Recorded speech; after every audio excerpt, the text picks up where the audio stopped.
آگے بڑھتے ہیں، ایک اور خبر پر بات کر لیتے ہیں۔ یہ خبر ہمارے پاس ٹرمپ کے حوالے سے ہے، واشنگٹن سے یہ خبر ہے۔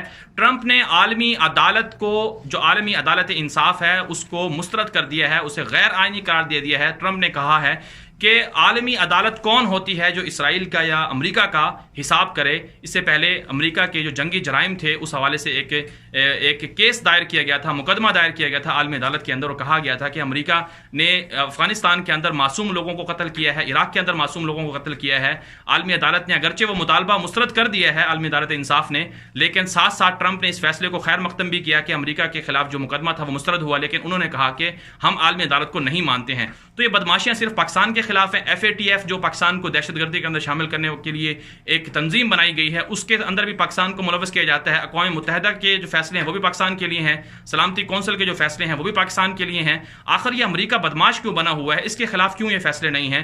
کیوں امریکہ کے خلاف جو ہے دنیا اکٹھی نہیں ہوتی ہے کہ بدماشیاں کرتی ہے، مسلمانوں کو مارتی ہے، انسانیت کا قتل کرتی ہے، لیکن اس کے باوجود چھوٹ ہے؟ ٹرمپ کا یہ فیصلہ اسرائیل کے حوالے سے، یہودیت کے حوالے سے سب بہت کچھ سوچنے پر مجبور کر رہا ہے۔ انسانیت کو اس پر غور و فکر کرنا چاہیے، مسلمانوں کو سب سے زیادہ اس پر غور و فکر کرنا چاہیے کہ ٹرمپ جو خود کو امن کا علم بردار کہتا ہے، آزادی اظہار رائے کا علم بردار کہتا ہے، وہ سب سے بڑا انسانیت کا قاتل ہے، سب سے بڑا جو دہشت گرد ہے مسلمانوں کا یا دیگر انسانیت قتل کرنے والا، وہ ٹرمپ ہے یا امریکہ ہے۔